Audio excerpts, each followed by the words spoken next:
Hello there, I'm Lloyd Evans, and you're watching the John Cedars channel from the bunker. And it's my pleasure to welcome you to a special live stream in which I am joined by a panel of well-known voices on YouTube and social media to discuss what I consider a critically important topic. How do we fight bad ideas? Is there a right way and a wrong way to engage with those with whom we disagree? Joining me to ponder this issue is Yasmine Mohammed, ex-Muslim human rights activist, Seth Andrews, host of the Thinking Atheist podcast, and fellow ex-Jehovah's Witness activist and YouTuber, Telltale. Yasmine, Seth, and Telltale, thanks so much for joining me. Good to be here for having me. So, yes, it's an issue that I think to some degree, well, you can't help but come up against what amounts to, in my view, a failure to agree to disagree, or a failure to kind of engage in respectful discourse on a number of issues. I'm just interested in drilling down on this topic and seeing if we can find any kind of consensus on kind of meaningful and productive ways that we can engage with people, again, with whom we have strong disagreement. I'm going to ask you all the same question. Maybe we can just go around the panel. If someone holds an idea that you personally find repugnant, how do you try to respond? Who wants to start? Anybody? I can go if you guys are okay with that. Please do. So how do I try to engage with somebody who has repugnant ideas? Is that a fair summary of the question? What's your aim? What's your goal? What approach do you try to take with such a person? Yeah. Okay. I remember when I was a little bit of a smaller YouTuber, I discovered this other YouTuber named Anthony Magnabosco, Cordial Curiosity. And I promised him that I'd talk about this because it's actually an important thing in my eyes. It's this method called street epistemology, where it's like a modified method of Socratic reasoning. It's kind of a calm, reasoned approach to try to gently point out fallacies to people without by preventing them from putting that guard up. That's really that's the thing that I strive to do, because the moment that guard goes up, the conversation's over as far as I'm concerned. The question is, do we want to argue with somebody, or do we want to show them that they're wrong? And that's kind of the approach that I take, is a street epistemology approach, and trying to do it in a reasoned way, because in my experience, that's been the most effective way for me in my life. Sure. And who wants to go next? I'm interested to hear what you have to say on this, Yasmine, because I know that you, as an ex-Muslim, you're constantly coming up against people who are voicing ideas and views that, in essence, they're kind of trying to put you back in a hijab, you know. So I'm interested to know how you try and respond to such people. Well, I try to find the thing that we do have in common. So I try to find the thing that we agree upon first, and let's talk about that. And then that sort of makes them feel more comfortable having the conversation. And then I can slowly expand. So for example, you know, one of my favorite topics is talking about modesty culture and how hijab is being splashed on every flat surface and on every media, you know, all of the advertisements, Sports Illustrated, you name it, it's being splashed everywhere as if it's some positive thing. Meanwhile, at the exact same time, feminists in the West are rallying against modesty culture when it comes to themselves, but they're supporting it when it comes to women in the Muslim world. So what I'll do is I'll start to talk about how, you know, Baptist women wear these long denim skirts, or, you know, a Mormon woman needs to dress modestly, or even Hasidic Jewish women have to shave their head. Married ones have to shave their head and wear a wig and wear these thick stockings. And, you know, so I'll talk to them about things that they understand, things that they're comfortable criticizing, because they are very comfortable criticizing Mormonism and Jehovah's Witnesses and any sect of Christianity that they find to be, not mainstream. And so we'll go ahead and we'll criticize those. And then I'll say, and also women in Muslim majority countries are fighting against these modesty cultures in the same way that people here are fighting against them. They're just coming up against a lot more backlash than you would here. And so, yeah, I think that's what I try to do is I try to find a point of common agreement. ground. Yeah. Why the blind spot, do you think? Why are they comfortable criticizing kind of smaller denominations, but not a religion like Islam? I know that's probably worth a whole other video, but yeah, well, really quickly, I think that they view Islam as like a minority religion, which we have to remember that it's the second largest religion on the planet. But from their perspective, it's a minority religion, and you can't criticize minorities. And then, of course, it's most Muslim people are coming from non-Western cultures. So you can't criticize non-Western cultures either, because that makes you a bigot and a racist. So it's just, that's how we were raised, with this uber PC culture where the only culture that you're allowed to criticize is Western culture.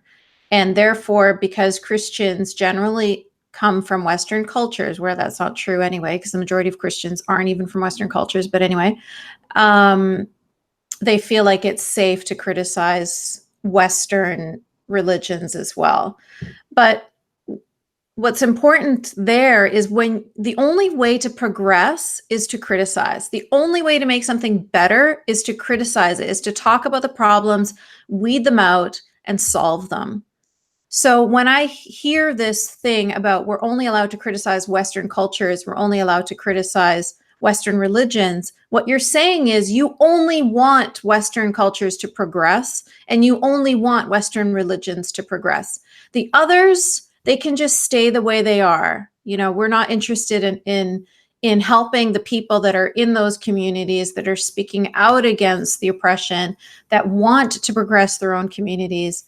We're not interested in hearing them because they're racist, bigot, Islamophobes, blah, blah, blah.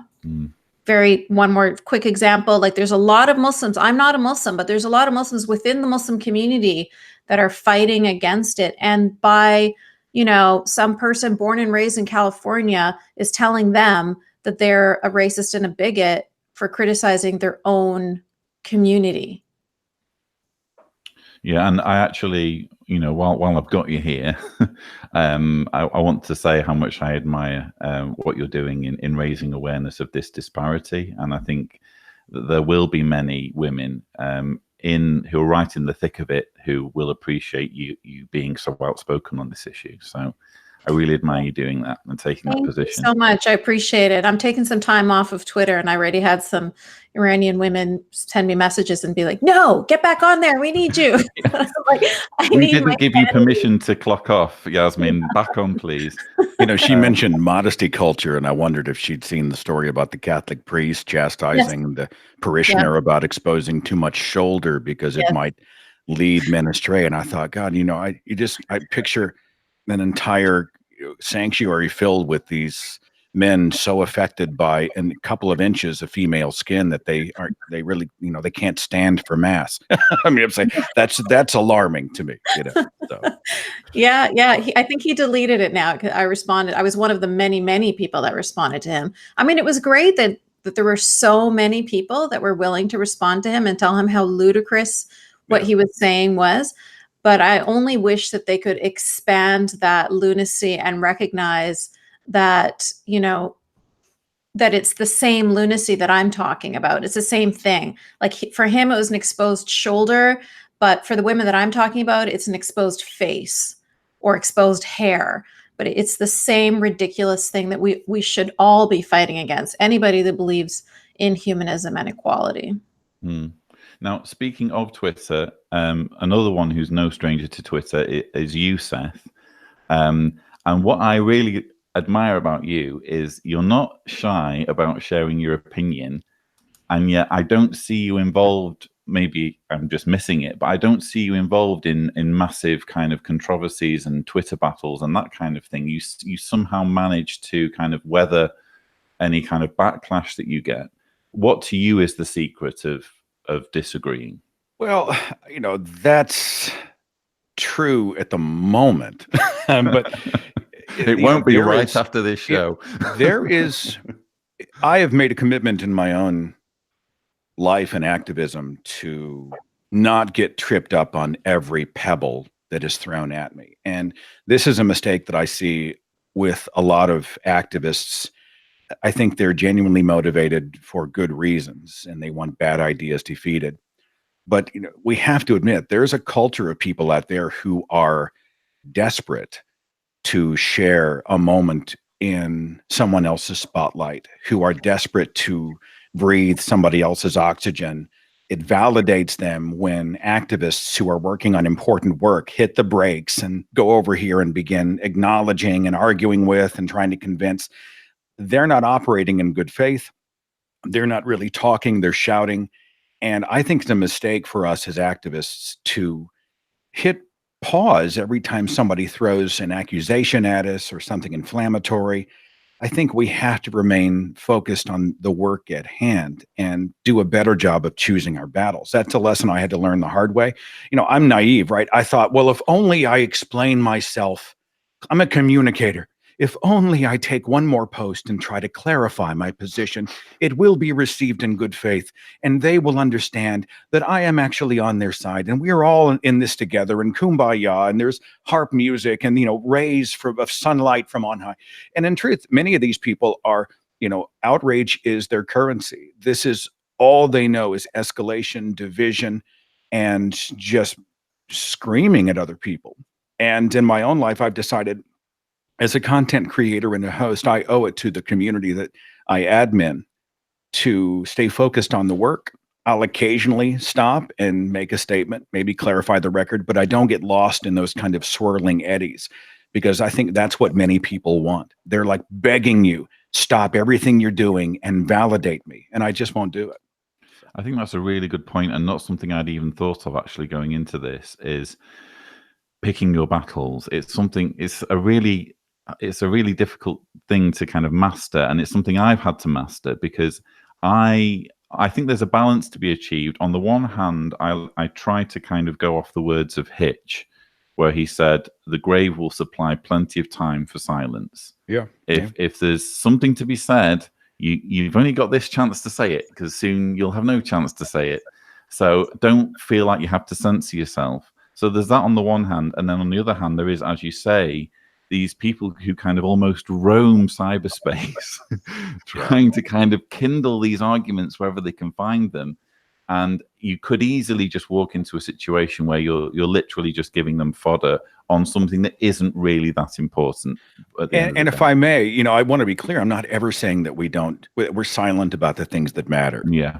I think the difference is, though, it's like, we were talking, there was this big dust up about milkshaking. We should be throwing food at our ideological opponents, at the awful people of the world. And so I go forward and I just made a statement that I felt it was counterproductive. This is not how we change the world. And rather than get lost in just a vicious cycle of responses that never go on, I think you set the tone, you engage for a while, but at some point when everything that has been said, you can move on to the next argument. It's like when I post a YouTube video, I check the comment sections for the first day just to make sure there's not a factual error or some sort of a technical glitch in the upload. But after the first day, I can pretty much guarantee that whatever was there, if it was wrong, they would have found it.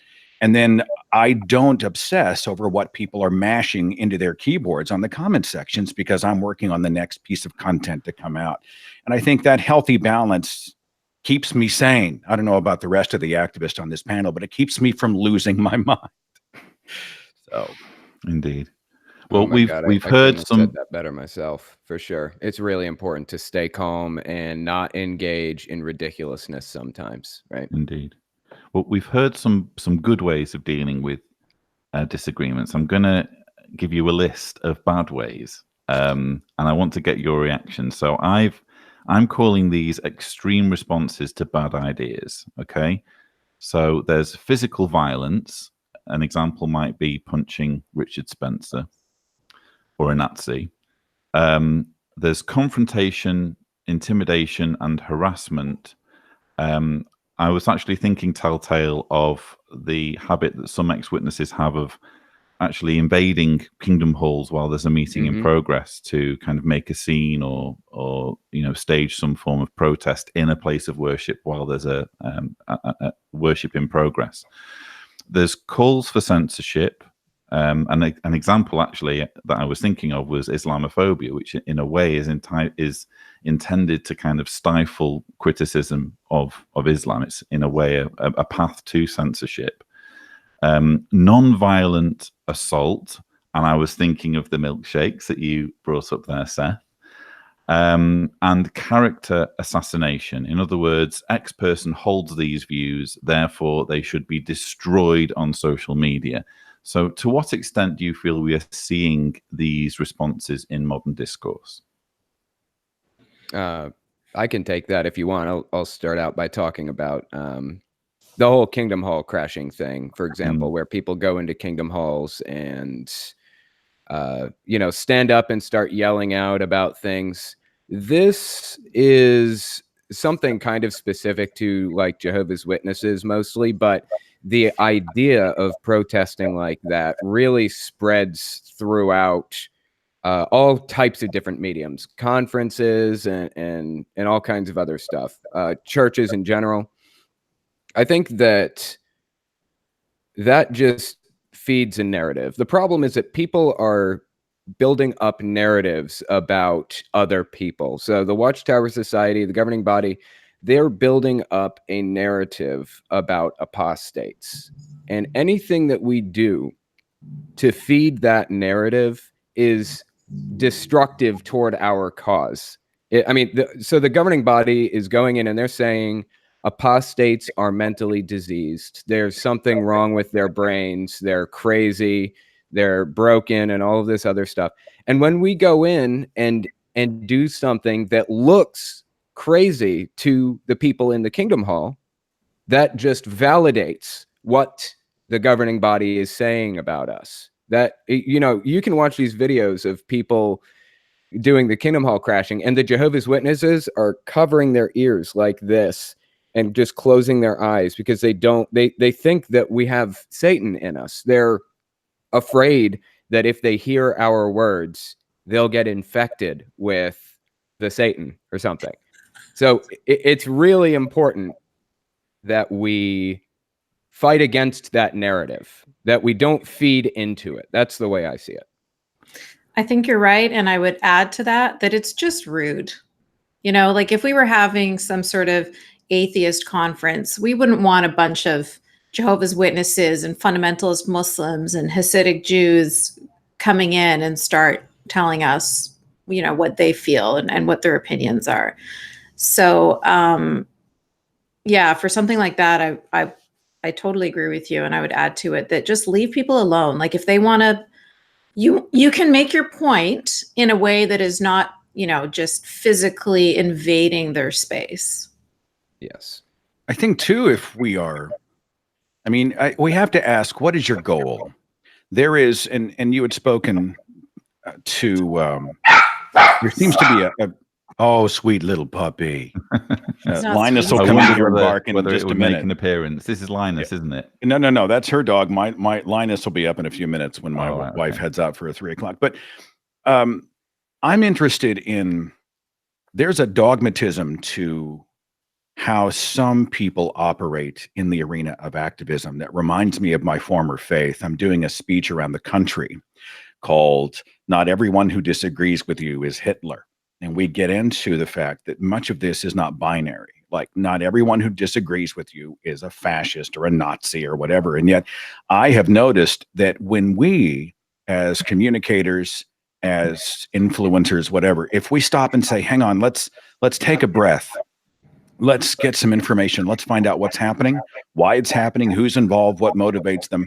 These are reasonable questions for creatures of evidence, which we should be. And there is a dogmatic group of people who, in their mind, if you take a breath, if you pause at all to get your bearings before you make a public statement, before you lose your mind, before you make a response video, whatever, before you throw something at other people, then they think that's suspect. They think, well, he's either weak, he is, or he's in collusion with the enemy. And they have this weird sort of dogmatic way of looking at things. It's very binary. If you are only 95% with us, then you must be against us. And this helps no one. It's so disheartening to see fellow humanists, people who really do, I think, want to see the world less bigoted, less hateful. They want to see people who have been genuinely harmed by hate and bigotry and awfulness and whatever, religiously or otherwise. It's hard to watch them make allies into enemies, as if we don't have enough opponents in this world. They take people who really would be great candidates to be allied, to stand shoulder to shoulder, and they decide that they failed some subjectively imposed purity test, and they are now on the side of the opposition, and things escalate and nothing gets solved. And I can't imagine, if I'd been an atheist or a doubter looking into much of the infighting, even in the atheist community when I first came out 11 years ago, I can't imagine. There's a chance I might not have even engaged. And I think, God, let's remain focused on the things that do matter, the big picture. And let's find as many opportunities as we can to call out the enemy when we have to, but also not make our allies into enemies because they're imperfect or they disagree. Sure. I think you've hit on something there as well, which is that with these extreme responses, they send a message, and that message may be interpreted by a neutral observer who's on the fence, perhaps, as, oh, well, hang on, this crowd of people are acting irrationally. Maybe the people that they're attacking with milkshakes, maybe they're onto something. And kind of disturbingly, we saw that to some extent in the EU referendum, where the Brexit Party ended up being the largest party with seats in the European Parliament, albeit they didn't manage to secure the parties that were supporting a hard Brexit didn't get the majority that they probably wanted.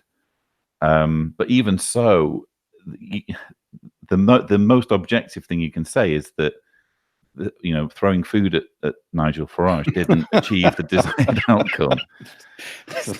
So it's astonishing to see. Well, let's stick at it. Let's see if maybe a different flavor of milkshake will achieve the desired outcome. Yeah, we disagree. We think he's an awful human being who he's in opposition to our values. Perhaps the solution is to coat him in a caramel vanilla custard. I just don't get this. And I understand why people argue this. I don't want to dominate, so I'll say this and sort of retreat.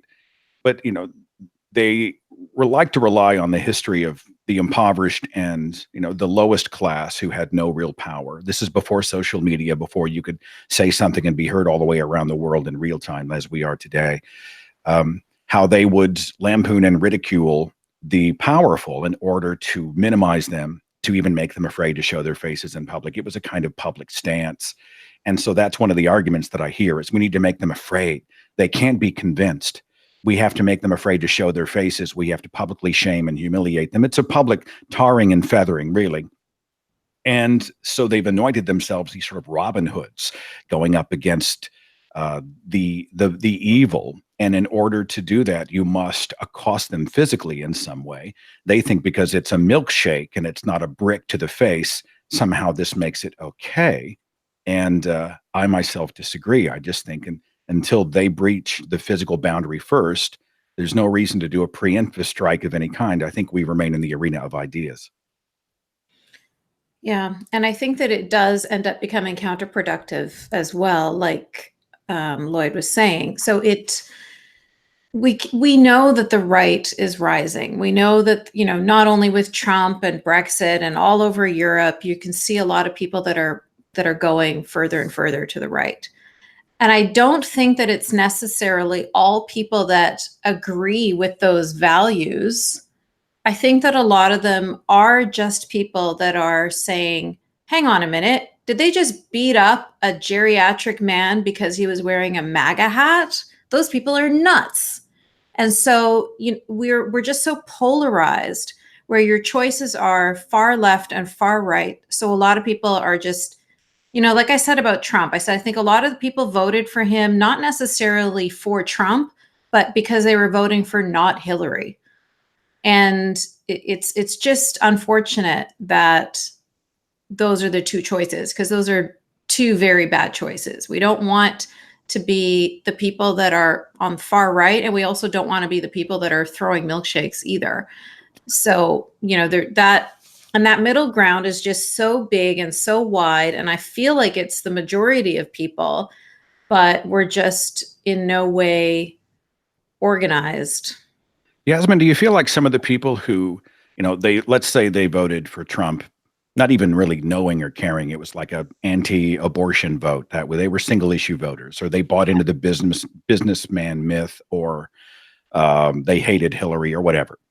Do you feel like that those people who, they might have been reachable when it came to really understanding why this is a bad decision and it's bad for all of us, they hear the binary thinkers going, "You're a racist. Yeah.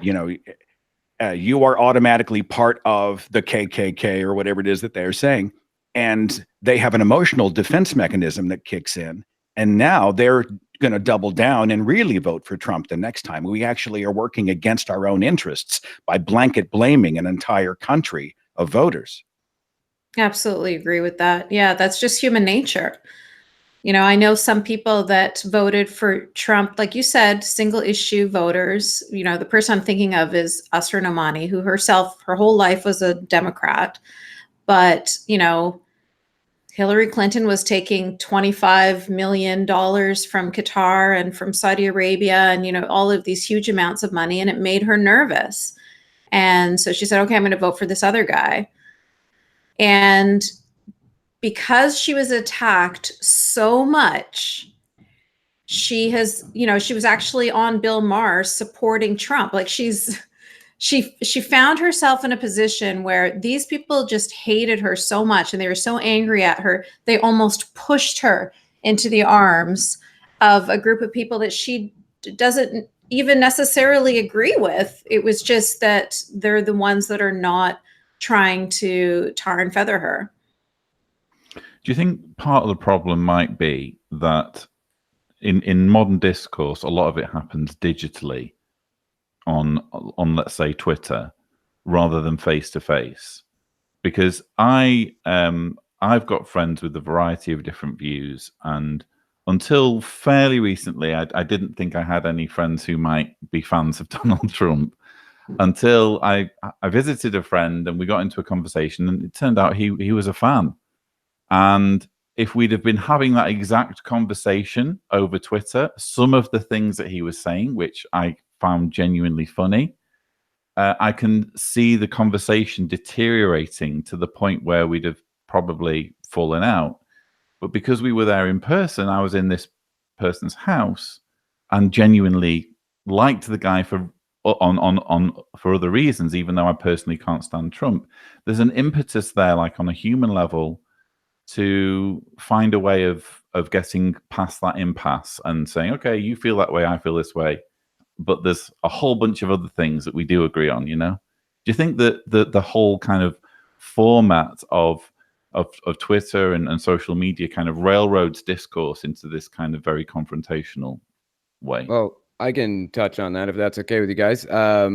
I don't know if you guys have ever heard of Darren Brown. He's like a mentalist, magician kind of He's a guy. fellow Brit. Yeah, he's really interesting. I really like his stuff, but he at one point did this thing you can probably find on YouTube about anonymity online, or just anonymity more generally, where people put on masks in an audience and made decisions for somebody. And they always made the worst decisions possible for this person because there are no consequences. They're anonymous. Who cares? And I think that that's something that we need to grapple with, to kind of figure out how to deal with, because people can say and do and be anything online. which leads to a lot of sexism and a lot of it reveals the ugliest part of humanity sometimes. I don't know how we go about fixing that, but it's something that should be on our radars, I think. I think one of the ways to address it is to lead by example and to call out bad behavior when we see it. If we're not talking about recreational outragers or trolls, people operating in bad faith, and to be prepared to do that in our own lives. I mean, de-escalation is, I made a snarky comment to somebody on Facebook, I guess it was a couple of weeks ago, about something. We're learning about your dark side now, Seth. I'm the teddy bear. I'm the designated driver of the atheist movement. Okay, fine. But I said something snarky online, and someone came into the comments and said, that was really kind of out of line. This person was expressing a criticism, and you snarked back. You really, sort of went for the insult. And I looked at it, and of course, the first thing you have happen is you have that sort of lump in your throat, and you go, "Oh yeah, well, and you want to double down." And I realized they were absolutely right. And so what I did was I went back and I was like, you're absolutely right. That was not the right response. I handled that poorly. Please accept my apology. And even online, when we take a moment, take a breath, treat each other with a little more humanity and some kindness. I'm not saying not strength. When I say kindness, there's a group of people who were like, well, you just think we need to hold hands and sing Kumbaya with Nazis. I'm just like, you have no idea what I'm talking about. I'm talking about treating other people like human beings. It's amazing how often they'll come back and say, hey, it's all good. I probably said something that was kind of out of line too, but hey, we appreciate you. And you end on a kind word. That's happened on many occasions. And it started with one of us not trying to one up or win in the eyes of the online audience, but to just say, you know what, if I hurt your feelings, and I may have, I am so sorry. Please forgive me. Let's try this again. That's powerful stuff. And I've seen it work.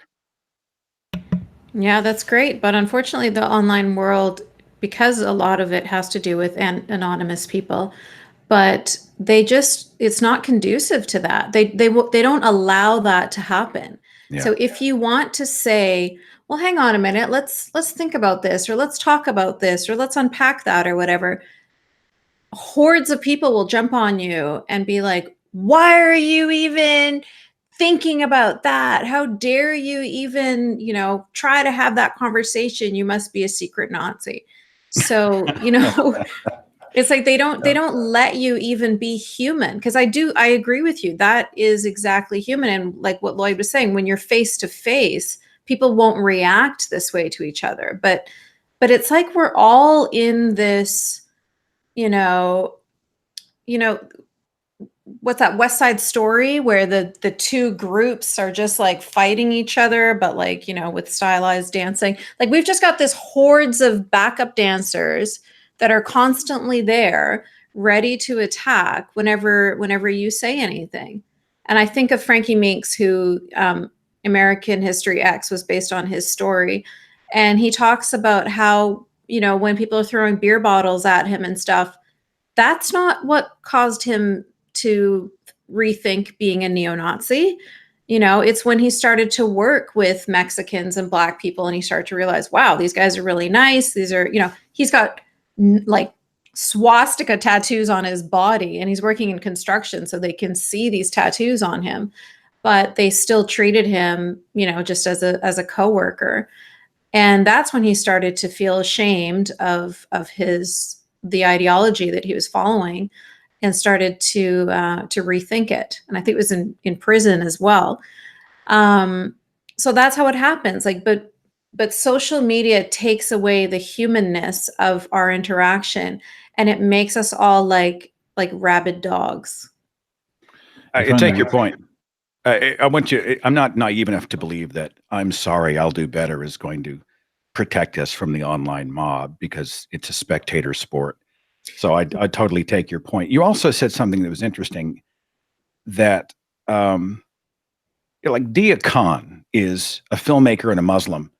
Her solution to white supremacy was not to throw milkshakes at Klan members. Her solution was, let's find out what makes them tick. And this is not a popular tactic with many people. They're uninterested in intent. They only care about the results. We see this with the Trumpers. If you may not be a racist, but if you voted for Trump because you are a believer that abortion kills babies, so you voted on that one issue and enabled a racist, you are then a racist by association. It's all this blanket kind of thing that's going on. And psychologists have a term called motive attribution asymmetry. It essentially means that we anoint ourselves as righteous, and we are operating from the side of good. And our opponents are not only unrighteous, but they are unreachable. Dia Khan, she didn't believe that even white supremacists were unreachable, and she took video cameras into their living rooms and, as a human being, talked to them one-on-one and said, am I your enemy? Am I less than human? Would you deport me? And you watch these guys who would, in a picket line, who were marching the streets, they're prepared for the shouts and the screaming and whatnot. That reinforces their sort of crusade narrative. But sitting one-on-one as a human being talking to a Muslim, it shattered them. Some couldn't finish the interview. Several people, after the documentary came out on Netflix, said that they walked away from white supremacy altogether because of their conversations. This is not a popular thing to say. How could you talk to Nazis? And I'm like, if we're not understanding what drives them and trying to foster some kind of communication with them, we'll only be swatting at the symptoms and never the root problem. How much do you think all of this is kind of mob mentality and groupthink and, I'm going to follow the crowd. This is my clan and we have this cause. But then when you kind of take them to one side and kind of try reasoning with them on a human level, things start to unravel. How much do you think this kind of compulsion to kind of go with the crowd might be behind some of these extreme movements? I think that if you've heard Jamie Kilstein speak, he was on Joe Rogan's recently, where he used to be that far left person. And now he's, more of just a normal, nuanced human. But at the time when he was the far lefty attacky person, he admits that he knew nothing of any of the people he was attacking. He knew nothing about the issues. All he knew was he'd log onto Twitter, he'd see what his people were talking about, who his people were attacking, what was trending, and then he'd just jump on the bandwagon. So I think that a lot of people that are doing that are exactly like that. They haven't thought about it. They haven't talked with anyone about it. They are just simply joining their mob. Yeah.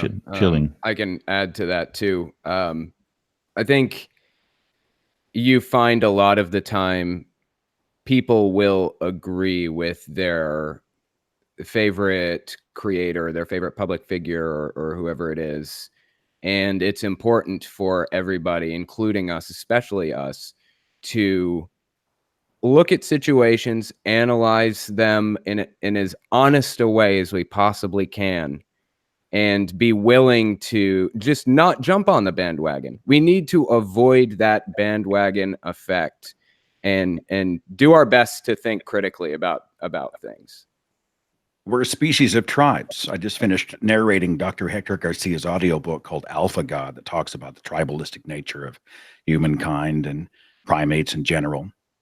And when you can connect people online to the tune of billions of people, I think our tribes there are a great many tribes, a lot more tribes. I think the tribes are smaller, and I think many of them have sort of devolved into mobs. And so here we are, these insular mobs that are all doing battle with each other nonstop. I understand why Yasmine is taking a social media break. I have thought in my own life, maybe I could get someone to manage some of this, and I'm going to go get some air because it affects after a while, it affects you. Does anyone else struggle with the fact that there's so much vitriol and toxicity and everyone shouting and fuck you and fuck you and nonstop on Twitter that you just want to walk away and clear your head? Anybody feel that? Yeah. Yep, absolutely. Well, what you were saying before about how we make enemies out of people who should be our allies, like that's really, that thing that drives me nuts. Like this whole thing where everybody is attacking. Like there are people that it's their favorite person to just wake up in the morning and just attack them. And one of those people is Dave Rubin, where there are people that just have accounts where they do nothing but just attack him all day long. And I see them doing that with all sorts of people all the time. And I just feel like, how full of anger or how empty is your life that you want to spend your day just attacking other people? Like, and if you really want to attack somebody, there are so many worse people. Like you can find some bona fide enemies out there. So you hate the people that Dave Rubin has brought on to interview. Granted, you're allowed to have that. Why don't you hate on those people instead of hating on Dave? Like go attack Mike Cernovich, go attack Lauren Southern, go attack, all Jordan the people. Peterson. Right. Sorry. Like I've got plenty of gripes with Rubin, and this will blow the minds of the dogmatic thinkers. I would be delighted to sit in a chair in front of him and have a conversation on or off camera. That blows people's minds. Like, how can you disagree with him about this, and this, and still want to share a stage or have a platform or have coffee or have dinner? Why wouldn't I want to sit down and have a conversation with Dave Rubin about whatever's important? So, indeed. I just wanted to add to that real quick. Actually, I've noticed that this was mentioned earlier, but there's almost like a point scoring kind of thing with social media, with Twitter. People are trying to say the wittiest, most cutting, hurtful thing that they can, and that gains them more internet points almost. That's kind of how it looks. And I feel like there are two different ways to earn internet points. Okay, I've noticed this. I've studied this pretty closely. You can either say something really, really cutting and hurtful. That earns you internet points with people. Or you can say something really nice. And that makes them happy. That makes them feel better about themselves. Posting cat pictures, for example, earns internet points. I pretty much tried to, see, Seth knows. He's on it. He knows what he's doing. Or I'm scoring internet points right now. Exactly right. Instead of getting on there and just tearing somebody to shreds, you're doing it the right way. So I feel like we should find ways to score positive points with people instead of negative points. Have productive, kind conversations about things. Post cat pictures and dog pictures instead of trying to destroy somebody. And I will say, after watching I'm sorry, I was going to say, after watching all the activists here, I would say Yasmine wins this one out. I've seen people go after other people, but Yasmine deserves a Purple Heart. You deserve a weekend in the Bahamas or 2 weeks in the Bahamas. You deserve something, because people come after you. And I thought people came after you a lot. Lord, man, it's crazy. Yeah. Yeah, and like the level of people that come after me too, like Owen fucking Jones. Like, really? Oh, did he come after you? Yes. Oh god. Yeah. I do apologize on behalf of Great Britain for that. God. He doesn't know the first thing about me, right? It was just because he was mad at somebody else, and then she supported me, so he had to find a way to attack her. But anyway, or the director of care, who sends me a public death threat, or forwards that on to Jake Tapper. They tell him like, oh, she's a Nazi. You have to stay away from her. Like, I'm like, leave me alone. Like, what have I done to you people? You don't even know me. You don't know the first thing about me. You just, they cannot handle. The thing is, though, back to Seth's point about human nature and people doing the exact opposite.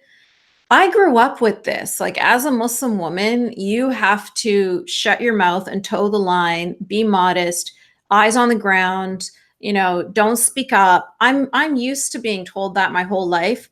And now when people say it to me, I react a lot stronger, probably than I should sometimes, but because it's triggering, to be honest. Like it's bringing me back to that world of people telling me that I'm not allowed to speak up, or that, you know, I can't have this opinion. And so you're going to hear it. You're going to hear it loud and strong. And that's what I did with Owen Jones. I didn't even give him, I was exactly what you said there, Owen. I was not nice to him because he wasn't nice to me. And so I just attacked him right back in a vicious way, because that's all he deserved. He didn't come at me wanting to have a conversation or even expressing a question about who I am, but nope, straight into, she is an extremist. So, you know, somebody like that, I'm not going to bother to even, you know, speak to them as if they are a rational human being. I think that speaks to the power of sometimes the ridiculous must be ridiculed. If you and I are speaking one-on-one, two-on-two, we're in a group of people. You know, I don't try to disabuse Christians of their faith by mocking them for believing in Jesus. So on those intimate levels, mockery is absolutely ineffective. But on the larger stage, when we do see people, Trump is a great example. That Trump balloon floating around the UK made my week. It is the most amazing invention, I think, of the last several years. The Trump baby balloon is beautiful because it takes somebody who is demanding second by second to be taken seriously. He is loaded with a sense of self-importance, and it, without throwing anything at him, without any violence, without any sort of assault, accosting him at all, we are using, in a clever way, humor and ridicule to knock him down off of that pedestal. And that, I think, is the difference. You know, satirists have been lampooning the powerful since there have been satirists, and it's been necessary and effective. It's when we start throwing our food at these people that I have an objection. And the protest of, don't you think ridicule has its place? And I'm like, I never said ridicule doesn't have its place. The people who are defending that type of accosting behavior, they're really good at straw manning you. They will essentially put you in bed with the weakest, with the most sort of, what's the word I'm looking for? You're sort of not in tune. You don't care. You're ambivalent about the injustice of the world if you're not throwing things. And, you know, I've had to go back and say, no, this is wrong. This is wrong. This is wrong. The ridicule has its place. I just draw the line at throwing milkshakes at people. And I do want to ask you another question about the milkshake, Seth, but just to briefly digress back to Twitter, I agree with you. I envy you, in fact, your Twitter breaks, you, Yasmine, but I just wanted to offer another suggestion, which is generous use of the mute function, which is how I handle my Twitter. So yes. Yeah. So I have 300 people muted. Well, I mean, life's too short. We don't have to listen to everyone. We just don't. It's always I don't like being in an echo chamber. I want to hear different opinions, but as long as those opinions are offered in a respectful, productive, meaningful way. If people are just out there to fling dirt, it's just an instant mute without any second thought about it. And that's generally how I tend to enjoy a good experience on Twitter. Yeah. And then they send you an email and say, you have curbed my free speech. I'm being oppressed. Come and see Lloyd Evans oppressing me. You know who else curbed free speech? The Nazis. That's how those conversations go. Yeah. And along those lines, I wanted to ask, we're going to play devil's advocate now. Thinking about the milkshaking issue, what arguments do we typically hear from proponents of extreme responses to disagreement? So I think I hear this argument a lot about milkshaking. Right now it's milkshaking, but next it could be bricks. That's an argument I hear a lot. Have any of you heard that one? What do you think of it? No, I think it's true, and in fact, it has happened. There was a Tommy Robinson remember how he was like running for something in the UK? So he had some kind of talk going on, and groups of people were throwing bricks and scissors on him. Also in the UK, there's a couple of schools where the parents are angry that they're teaching LGBT inclusive curriculum in those schools. So some other parents were coming along and they were posting up, love wins kind of posters, things like that. And those parents were being pelted with eggs by the parents that were against the curriculum. So it has already escalated past milkshakes. Sure. Just to clarify, I'm interested in what defense the milkshakers are Right. making, because it just seems to be such obviously juvenile, in my view, behavior. So what do they say when you say, is this really a good idea? Right. I feel like that argument, the brick one, hasn't been the most convincing for me. That's why I mention it. Of course, I don't believe that milkshaking is productive at all. There's no reason, there's no evidence for that, and it's outright harmful in my opinion. But one argument that I've heard a lot is that it's not. People try to justify it and say that it's not a violent thing, that it doesn't fit under the definition of violence. But people are actually being arrested for assault and battery. That happened in the U.S. recently. A politician had a milkshake thrown at them, and the person was arrested for battery. It fits the legal definition of violence, whether it fits your definition or not. That's what it is. So that's my take on it. Well, if someone throws a milkshake at you, you're going to feel as though you've been assaulted. Yeah. You may not have been punched, but you have been assaulted. What would our response be? Someone throws something at you, you're going to grab something and throw it back? I mean, it's naive to think that this isn't a recipe for escalation. To your devil's advocate question, this is usually the defense that I hear. It comes in two parts. The first is that speech is violence. Now, this is tricky because that old saying, sticks and stones may break my bones, but words will never hurt me. I don't know that I've ever heard something so wrong in my life. Words have the power to destroy people. Words have the power to ruin lives. These notions that words are powerless, I'm not buying into that. Now, we're not in a binary world here, right? But I was on a podcast with somebody years ago, and I said, do you believe that a word spoken is the same as a bullet fired? And they said with a straight face, yes, or a punch thrown. Words are violence. And so that is the justification.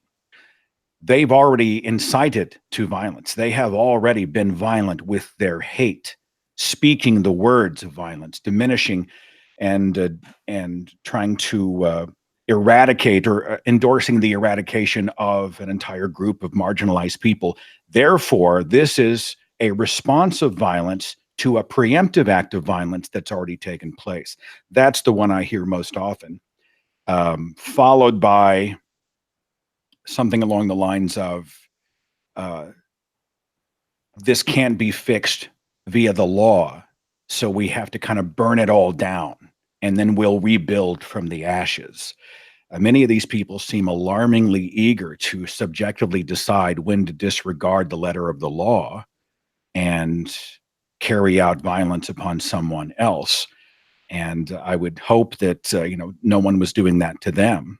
But I found it interesting. Speech is violence, and then they just say burn it all down. And only when it's all a heap of rubble can we rebuild from scratch our utopia, so to speak. Which amounts to ends justify the means. Am I right in saying that some as well kind of see themselves as kind of soldiers landing on the beaches of Normandy, carrying out legal violence against Nazis in some way? With milkshakes, yeah. Yeah. This is eerily similar to the fundamentalist Muslims that I grew up with. So when Charlie Hebdo, for example, when they made that cartoon, now I know it wasn't disparaging towards Muhammad, but the point was that they drew him, and drawing him was an act of violence. Like it would, from their perspective, they started it. And so for them to kill a dozen human beings in retaliation for a cartoon being drawn made absolute sense in their minds. And it's the same thing. That's why ex-Muslims are killed. If you say anything against the teachings of the Quran or against the Prophet Muhammad, then your words are violence and you should be killed in response to that. And to them, that's just a natural, fair, and these are laws, unfortunately, too. So when we talk about letter of the law, that's what happens in countries like Pakistan, where Asia Bibi, who's a Christian woman, was sentenced to prison for drinking from the same well, the same water as Muslims. And they were angry at her and they said, you've contaminated the whole well now with your Christian mouth. And so allegedly, she said, fuck you and your prophet. Or not, she said it in Urdu. Yeah. And so she was sentenced to prison for that. She was in solitary confinement for 8 years. Now it was a huge thing, and luckily she's in Canada now. But she's just one out of many, many, many, many, many examples of people that are imprisoned and even killed for just speaking words, and that's considered violence. So I know there's the whole slippery slope fallacy, but a lot of these far lefties remind me so much of the fundamentalists I grew up with. And also that thing about what you were saying, Seth, about you're 95% with us, but you're 5% we disagree, so therefore you are the enemy.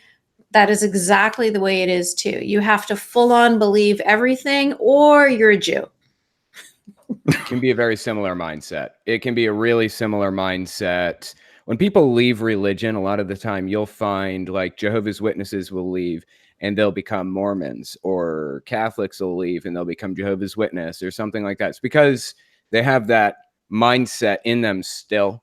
And combating that mindset is really, it's something that people don't always consider when they leave. When I left religion, when I left Jehovah's Witnesses, I just defaulted to not believing anything because they talked about how evil the world is and how wrong all of the world's religions are. So when I realized they're full of it too, I just kind of defaulted to atheist. But a lot of the time, people in my position, they still have that extremist mindset where they want to go over the top. They just want they want to go completely over the wall. And that, I think that's why you find a lot of extremist kind of religious like mindsets, both on the left and the right. So yeah, that's my take on it. Yeah, totally agree with that take. Yeah. Now, Yasmine, you've given us a kind of chilling look at the kind of extreme kind of responses to disagreement. And when I was writing my notes for this show, I thought it would be fun to kind of devise a spectrum of responses to disagreement. So number one on the spectrum is total passivity. So you disagree, but you just don't do anything. Then there might be a public contradiction without engagement. So in other words, someone does something that you disagree with, and without naming them, you say that you disagree with a thing that they've done.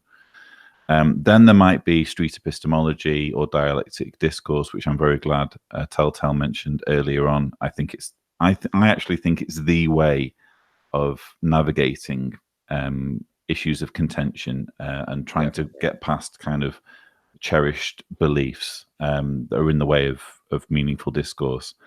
Then there is argument-oriented debate. And then we start going into the kind of more aggressive, slightly more aggressive forms of disagreement. There's mockery. There's calling out, which, again, Seth, you mentioned there's a place for. Then we start moving into bullying, character assassination, then non-violent assault or harassment. I'm thinking about the milkshaking, and censorship, threats of violence, incitement to violence, and then actual violence and bloodshed, which is what you were saying there, talking about there, Yasmine, which is very disturbing, element of fundamentalist Islam in parts of the world. So I was going to ask you if there's ever a justification for some of those more extreme responses, but I think we're kind of in agreement there isn't. But there is this kind of grey area which Seth has identified of mockery and calling out by name. And I'm wondering whether we can kind of drill down on that a little more and figure out under what circumstances, if at all, that's It's an a big appropriate. ask. Yeah. This is a messy one, right? Well, I mean, I think my criteria for most is have they already put themselves out there? Is it already public? Are they an influencer in some way? You know, Ken Ham is going to put himself out there. You better get ready, Ken, because we're going to have the return volleys ready for you. When Donald Trump does something that is bigoted, untoward, stupid, you know, he's put himself out there. He is a candidate for it. But when it comes to, you know, perhaps going into people who have not necessarily put themselves out in the public square, I think those become conversations. Those are things that you would do more quietly, more targeted, if you were genuinely interested in addressing the problem and not just trying to win on Twitter. My main criteria, though, and it's an imperfect one, admittedly, is are they already out sort of, did they throw themselves into the ring to do battle in the war of ideas? And if they have, then they're kind of fair game. But even my ridicule isn't laced with hatred. You know, when I was lampooning the priest who was talking about the woman's exposed shoulder, I roasted his tweet online. But it's not about hating him or dehumanizing him or any of those types of things. It was about lampooning the idea itself, the claim itself. And that's not always easy to do, but it's a goal of mine, and it's helped. Telltale, sorry, go on, Yasmine. I was just going to say, I agree with what Seth was saying, but what it's, to me, is to add to that is if I'm going to respond to somebody like that priest or like Ben Shapiro or something, then I think it's important that you include that person in the conversation. So there's a lot of sleazy people out there that will just take a screenshot and then talk about the person without allowing that person in the conversation. So they're not tagging them in. So that person cannot defend themselves or explain themselves. So when you do that, then you're just like those, you know, bitchy kids in high school that want to talk about somebody behind their back, which is one way to do things. But if you're actually interested in furthering the conversation or in reaching some sort of, you know, common ground, or even agreeing that you've reached an impasse, but if you're interested in civil discourse, then you have to include the person in on that conversation. Indeed. And since you've mentioned Ben Shapiro, I'm just fascinated. Has he ever come after you? I actually started it with him. Oh, you started it. Okay. But he was already out there, right? He'd already thrown his hat into the arena of ideas. He was making claims. He does say some odd things sometimes. Yeah, I know what you mean. And Yasmine, peace be upon her, unleashed the whirlwind, as she so often does. Opened a whole can of whoop-ass. Yeah. But him and his followers just, I mean, he's got like 3 million followers or something. Like, it's nothing compared to my amount of followers. And he kept on like quote tweeting each response. So there was no way. I was getting like tens of thousands of notifications. I just, you know, there was no way I was going to compete with any of that or get anything that I wanted to say out. But yeah, he definitely won that round. But it really wasn't going to make a difference. Like, we're not going to reach an agreement because the thing that we were arguing about has to do with his religious beliefs. So he had made the statement that he would never go to religious. So if somebody in his family was getting married, a same-sex marriage or a marriage to somebody who was non-Jewish, that he wouldn't attend that wedding. And I think that that's pretty hateful. And I think that that's bigoted behavior. And, you know, I think it's pretty selfish for you to make it all about you and your beliefs when a member of your family is trying to celebrate the happiest day of their life. And some people are saying, oh, it's not bigotry. Like, fine. Okay. It's not bigotry. It's disdain. It's still something negative. It's still something that I want to respond to, because when you're on Dave Rubin's show, which is a show that a lot of us watch, and you're going to make these kinds of statements, then it's kind of like Seth said, like, okay, it's not like you're just saying it to your conservative audience. you're coming over here and saying it to this audience. So as a bunch of, heathen non-believers, we're going to say, that's bigoted. I don't care if you are saying it because you are Louis, I don't know how you pronounce his name. If you're Farrakhan, who also has problems with Jews marrying non-Jews, or also has problems with same-sex marriage, or if it's because you're Ben Shapiro and you have a problem with it because your religion told you to have a problem with it, or because you're Osama bin Laden and you have a problem with it because your religion told you to have a problem with it. I don't care who you are, and I don't care what your reasons are for being a bigot. The same applies to every human being who is going to have that kind of, hateful opinion about other people. If Twitter had a button that said launch milkshake at Ben Shapiro, would you have pressed it? I would not have, actually. Well, there we go. I would offer him There a we go. milkshake, but A happy ending to that story. Measured response there from Yasmine. But no, I do want to bring in Telltale, because you know more than I do about a whole thing that's been going on with Pastor Tommy McMurtry and pumpkins, which I think highlights this whole issue of mockery and calling out. Yes, I can speak to that. So there's a group of extremists called the NIFB. It's a branch off from the Independent Fundamentalist Baptist movement. It's the new Independent Fundamentalist Baptist movement, and they are as extreme as they come. I don't really want to repeat some of the things that they say because it's really awful, but they are advocating for the deaths of people in the LGBT community openly, and they're having a conference called Make America Straight Again in Orlando, and they're doing it in Orlando at this time because of the Pulse nightclub shooting. They're celebrating that. They're celebrating the shooting. And so basically one of the pastors, Tommy McMurtry is his name, he came at Mr. Atheist, a good buddy of mine, Jimmy. He came at him in a video and was he called him Mr. Pumpkin. He wouldn't say his name. He said, we're going to call this guy Mr. Pumpkin because he's the biggest fruit in the world. And of course, Jimmy takes it in stride. He says, I'm not even in the top 10 biggest fruits. Okay. He's a really good guy. I love Jimmy. I'm like a cherry, probably. Yeah. Right. So anyway, Jimmy has taken it on, and he's brought a lot of us in.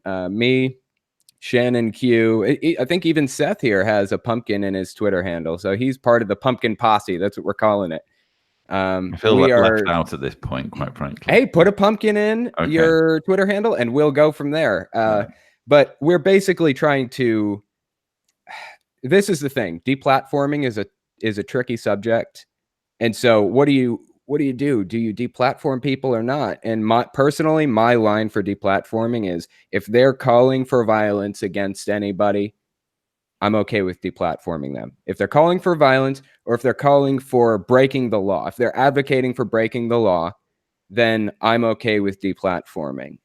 They can say whatever else they want, and I'll leave them be. But they crossed that line for me.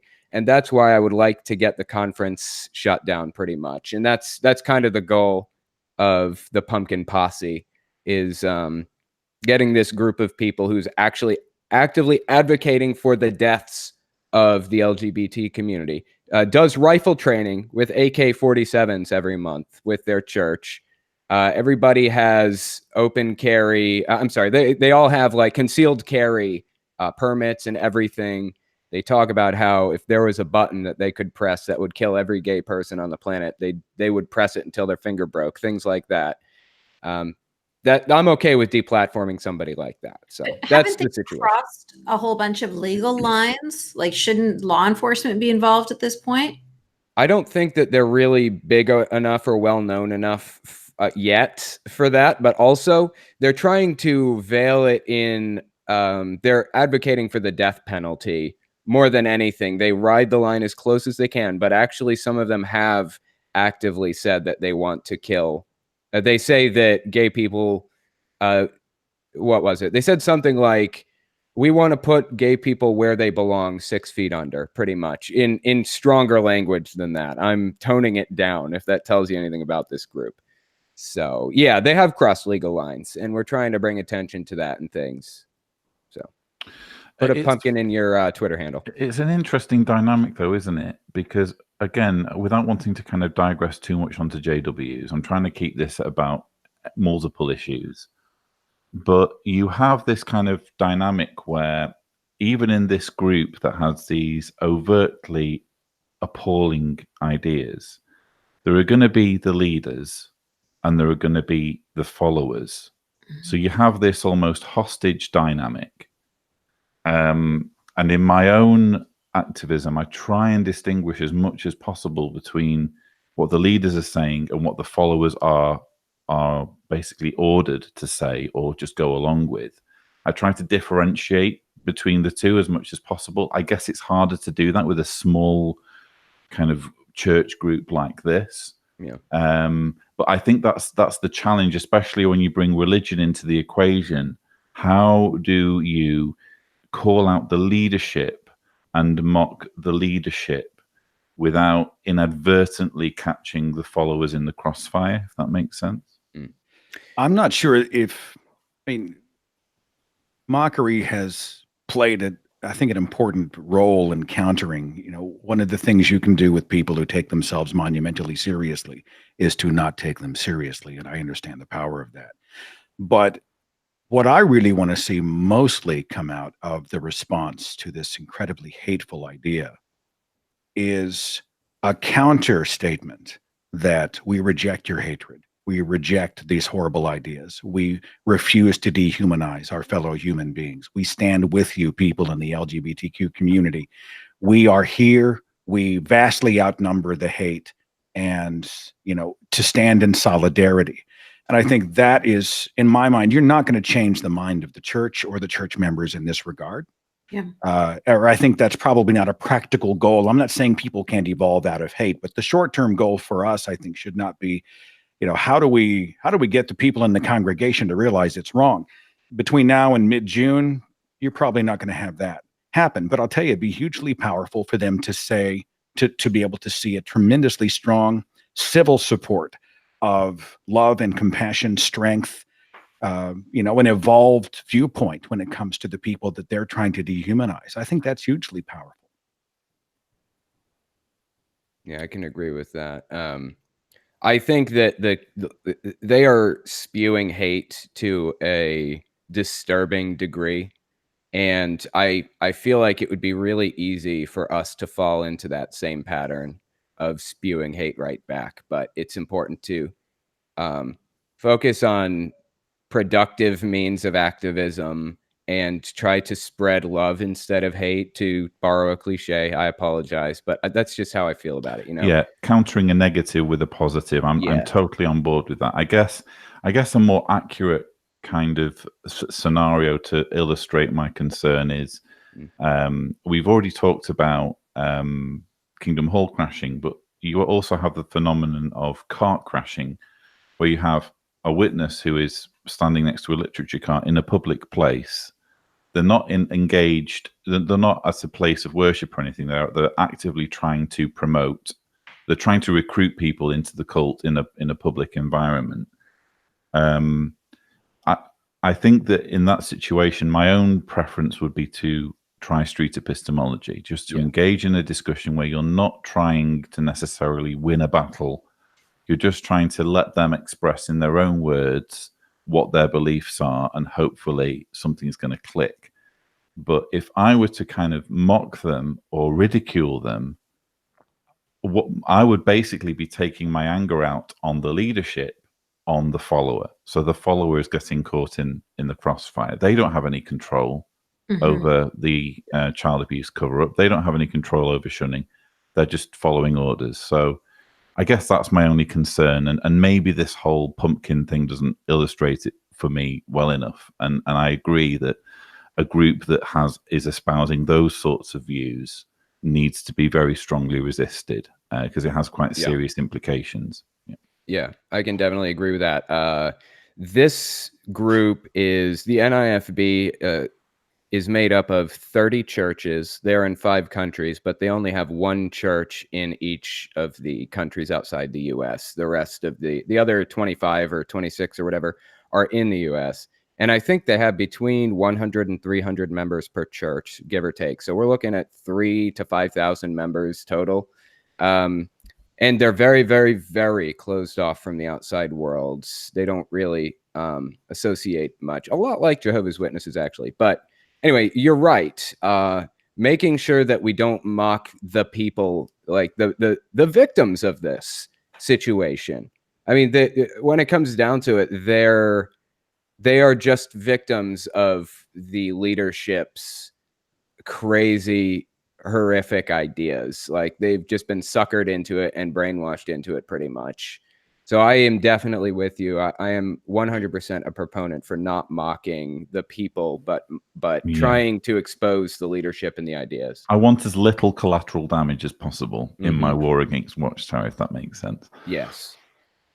So I've had the benefit of a wonderful panel to discuss this subject, and perhaps it would be nice, because I realize that I've imposed on your time, and I'm sure that the viewers, apologies for not keeping on top of the live chat, by the way. I've just been engrossed in this conversation, but I'm sure that those following, or I hope that those following, have found it as illuminating as I have. Maybe if we can just go around the panel and maybe as a result of talking about these issues, we're able to revisit that initial question and formulate in summary how we feel we can disagree with people in a positive way. Okay, I went first. I guess I could go again. I think that it's very important, as we mentioned before, to mock ideas, and we need to look at the fact that people are victims in this. Like, Jehovah's Witnesses are victims in this situation. I was born into it.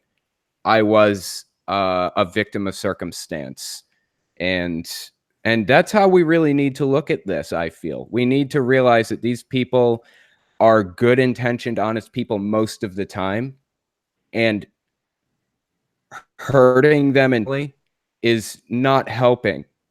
I don't care how many internet points you score for hurting somebody who's just genuinely good intentioned. It's not a good way to do things, in my opinion. I think that coming at it from a reasoned, calm, street epistemology type of approach, trying to get them to see the logical fallacies that they're engaging in, is the best way. That's my take on it. Thank you. Yeah, I'd agree with that. And yeah, just add to it, which is something that we try to do all the time. I know we all do, is we criticize the ideas, criticize the scripture, criticize the ideology, not criticize the human beings that are caught up in this, because we know what that's like. We were all victims of this, and we were a part of those tribes, even when we were questioning and not sure, and, but we still identified as one of this group. And there's an emotional attachment to being part of that tribe. And people can take it personally when you criticize the things that they believe in. But it's important to just reiterate to them that these are not personal attacks, that we understand that there's a big difference between criticizing the ideology and mocking the people that are following the ideology. Yasmine, what would be your recommended? I mean, we talk about street epistemology, but specifically from your perspective, if I'm encountering in my day-to-day life a Muslim, and I'm in a situation where I can perhaps engage in conversation, how would you recommend pursuing? Would you recommend not bringing up religion altogether, or is there something that could be said that could maybe get them to start thinking? What's your typical recommendation for that scenario? I think it depends on the person and how close you are to them and how comfortable they would feel speaking to you, or you would feel speaking to them. Probably the same way you would act if you were speaking to a Jehovah's Witness person or a Scientology or anybody else that's, possessed by their ideology. And, I wouldn't necessarily encourage them to start talking about anything unless they brought it up first, and then just let them know that this is a safe space, because something that I don't think is unique to Muslims, I think is the same with Jehovah's Witnesses, where you can't really question and criticize, and you can't have those conversations within your community. You can't have those conversations with your family or in your church. Or so to have a safe space with a coworker or a friend or somebody that you go to school with or something like that, where you can have these conversations, where you can open your mind and you can talk about things that are considered taboo within your community. I think that's huge for it would have been really huge for someone like me who was questioning these things. Like, we have, as a Muslim, I was brought up to have irrational hate for gay people and Jewish people. Do not question it. Do not talk about it. Do not think about it. That's just the way it is. So to be able to have those conversations with people who aren't going to think that I'm the most horrible human being in the world for even questioning, but why do we hate Jewish people? Just to even ask that question means that you're a closeted Jewish person and the Zionists are paying you, right? So to just allow them the space to have that conversation, I think is great. But, it all depends. It all depends on the circumstance and on the people. Sure. Well, yeah, helpful to get your input on that.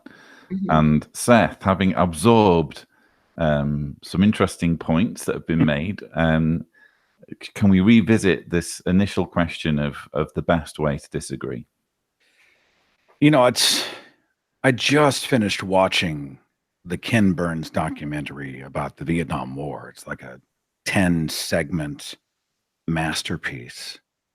And I took a lot away from it. And one of the things that hit me the most, well, actually, there were two parts, and I think they serve as lessons for how we deal with people in our own lives.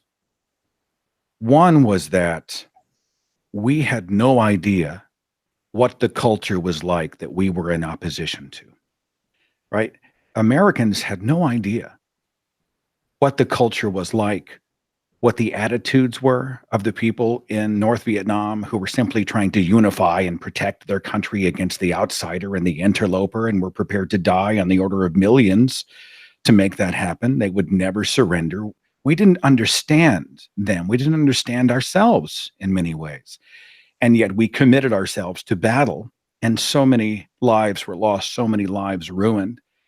I was struck by how not understanding the other, not allowing ourselves to humanize the other and find out what makes them tick, what drives them to see them as a human being, was a huge part of the problem. The other thing that struck me is a guy named John Musgrave. He was a Vietnam War soldier who was wounded, and he was talking about all the people that he'd killed on the battlefield before he was wounded, came home, and eventually became an anti-war protester. But he was talking with tremendous transparency about how he wouldn't kill a human being, but he would shoot a gook or a zip or a VC or whatever slang that they came up with for the enemy. They had dehumanized them to the point where, oh, that's just pulling a trigger. You're just taking out that's a statistic. That's not even a person.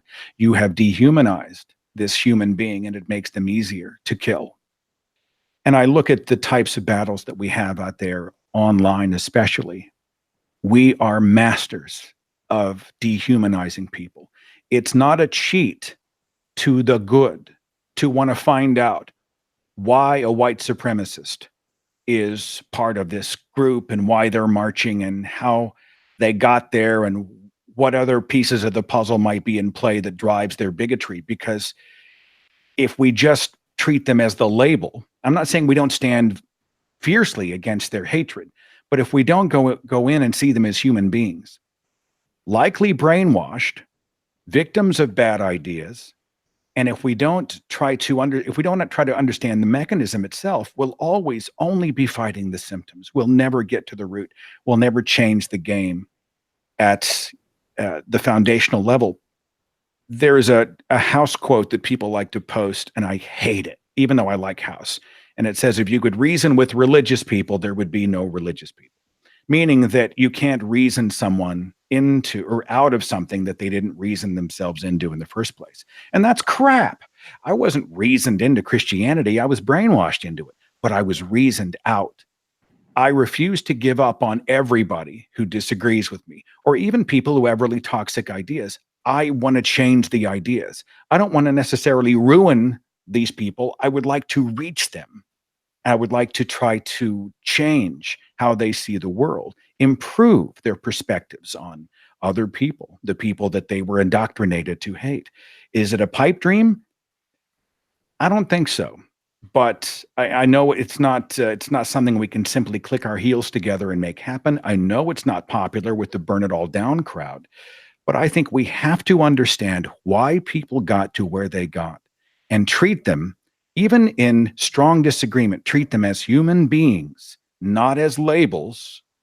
And only then will we have laid the groundwork where minds can be changed and viewpoints improved. For what Could not agree with you more on that. Beautiful. Yes. That was I'm going to have to offer you some money for. Yeah, I'll take Visa, MasterCard, Discover. That was just a fantastic way of concluding, and it perfectly sums up my philosophy. And I too have watched that Vietnam documentary and found it fascinating. I think everyone ought to watch it because it does show how things can escalate and escalate and escalate, and then once you reach a certain point, even though you know what you're doing is the wrong thing, you're already committed at that point, so you have to make the matter even worse. Required viewing as far as I'm concerned, so thank you for recommending that. And I can't thank you all enough for what has been a very enlightening discussion. And on a personal note, I find it very heartening to know that there are, I hate the word influencers, but there are people with large audiences like yourselves who pursue this philosophy and aren't interested in burning it all down, aren't interested in destroying their opponents, and are interested in reaching out to people. So thank you for restoring my faith in humanity, all of you. It's an honor to be involved. Thank you. Yes. Yeah, thanks for putting this all together, Lloyd. This was a great idea. I've enjoyed it. So viewers, I hope you have enjoyed this video. I know I have. Please don't forget to subscribe to the John Cedars channel for more such discussions and videos. But for now, thank you so much for watching.